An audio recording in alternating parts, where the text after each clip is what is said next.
Hello students, this is Ravi Kansina. I welcome you all. Today we are going to discuss about the banking sector of our India. As you know, banking is a financial institution which accept the deposit and give the credit and also perform the different lending activities with the help of the capital market. There are so many things which performed by the bank. For the financial and economic activity of our country, banking sector is playing very important role to maintain the economic stability of our country. In other words, we can say it regulates the money of our economy. The father of all bank, that is Reserve Bank of India. Reserve Bank of India is the central bank of our country. It was established on 1st of April 1935 with the provision of Reserve Bank of India Act 1934. It holds the apex position in the banking structure. RBI perform various developmental and promotional functions. It has given wide power to supervise and control the banking structure of our country. It occupies the pivotal position in the monetary and banking structure of our country. In many countries, central bank is also known by different names. Now let's see what are commercial bank. Commercial bank is an institution that accept the deposit, make business loan and offer related services to various like accepting deposit, lending, loans, advance, general customers and to the businessmen. These institutions run to the make profit. They cater to the financial requirement of the industry and various sectors like agriculture, rural development, etc. It is a profit-making institution owned by the government and the private both. In other words, we can say the commercial banks are work for the profit. The next is public sector bank. Public sector bank are major type of bank in India where majority of its stakes, more than 50%, is held by the government of India. The shares of these banks are listed on a stock exchange. There are 12 public sector bank alongside one state-owned payment bank in India. Earlier there was 21 nationalized bank, but now it is 12 public sector bank. Now let's see the hierarchy of the banking system, that RBI, which is divided between the scheduled and non-scheduled bank. Then scheduled bank, again commercial and cooperative bank. Then commercial bank, public sector bank, private sector bank, foreign bank and regional rural bank. Public sector bank में SBI and Associates Bank, nationalized bank and other public sector bank.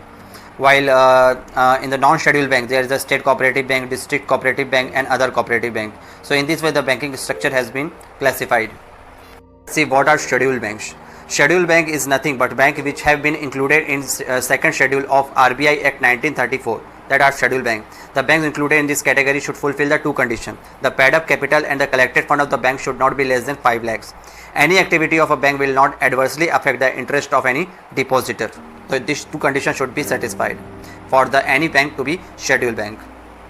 Let's see the example. Example of scheduled banks are scheduled commercial bank in India are categorized in 5 different groups according to their ownership or nature of operation. These bank groups are State Bank of India, Nationalized Bank, Regional Rural Bank, Foreign Bank and other Indian scheduled commercial bank or private sector bank. Now let's see the non-scheduled bank. The banks which are not included in the list of scheduled banks are non-scheduled bank. At present there are only 3 such banks in the country. Non-scheduled banks have to follow the CRR condition. This bank can have CRR fund with themselves as no compulsion has been made by RBI to deposit it in the RBI. Non-scheduled banks are also not eligible for having loans from RBI for day-to-day activities, but under the emergency condition RBI can grant a loan to them. What are the key difference between scheduled and non-scheduled bank? Scheduled banks follow the rules made by the RBI, while non-scheduled banks do not follow the rules made by RBI. Scheduled banks are eligible for inclusion in the second schedule to the Reserve Bank of India Act 1934, while non-scheduled banks are not included in the second schedule.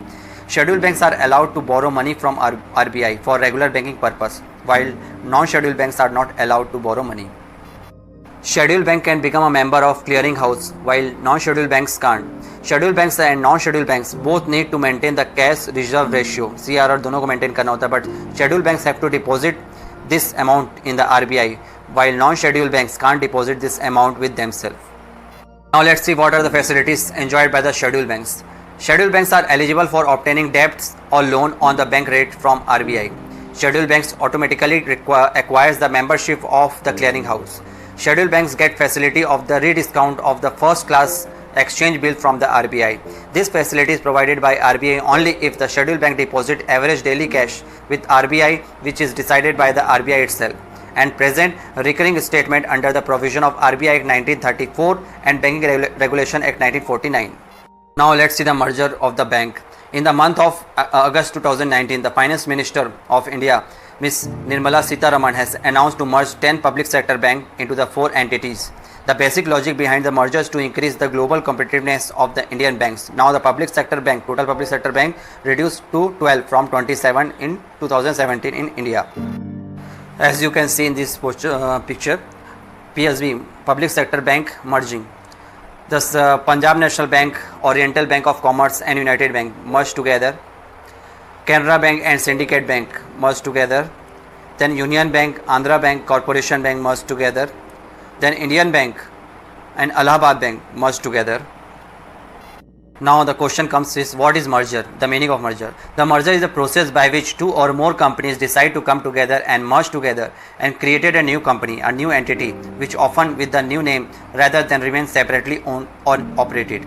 So this is called a merger, when the two companies comes together and form a new company. That is merger.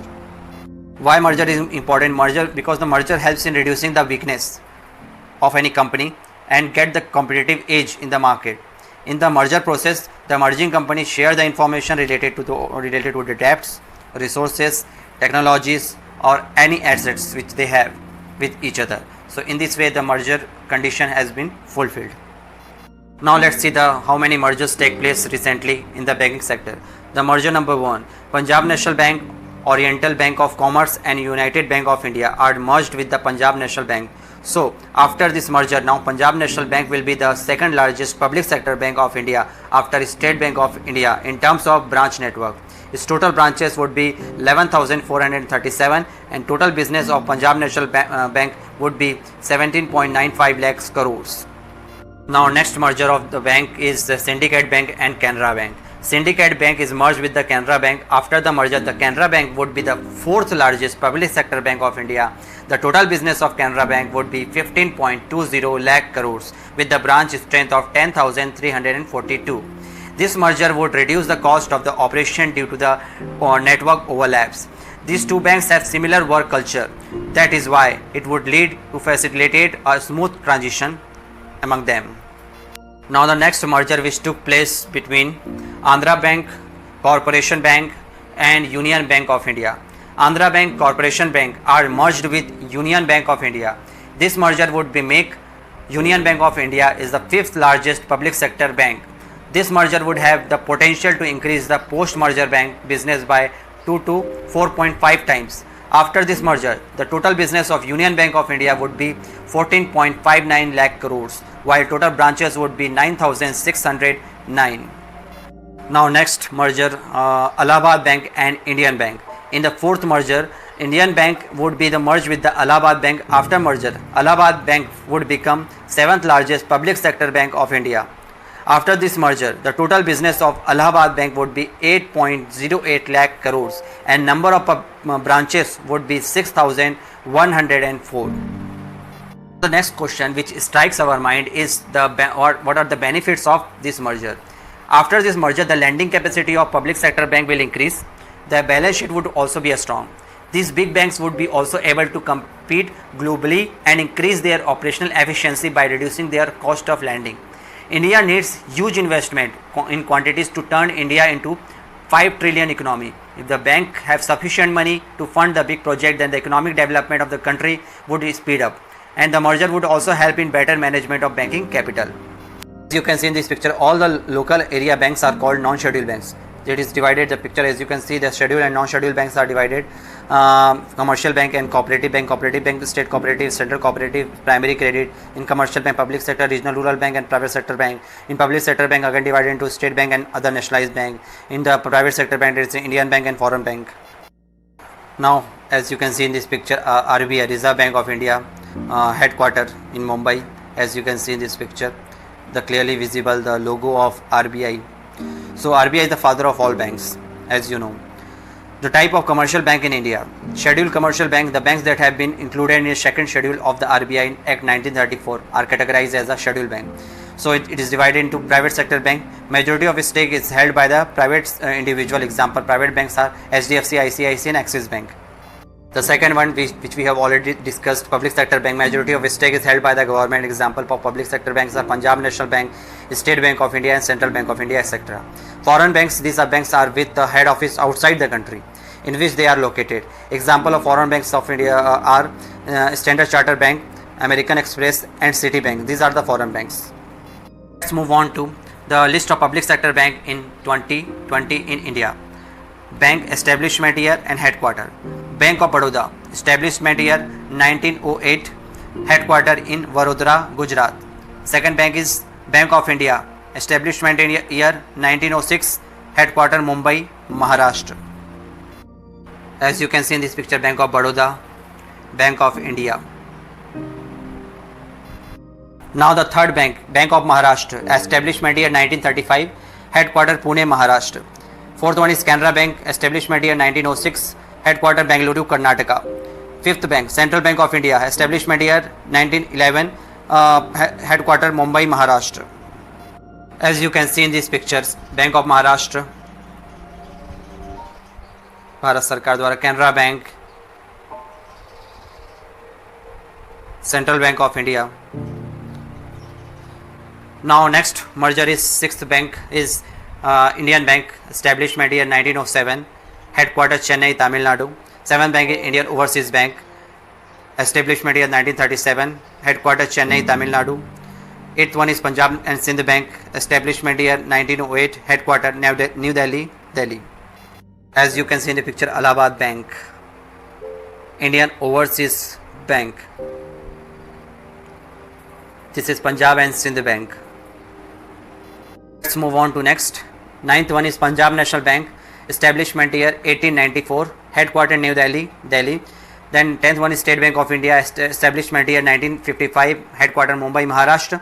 11th one is UCO Bank, establishment year 1943, headquarters Kolkata, West Bengal.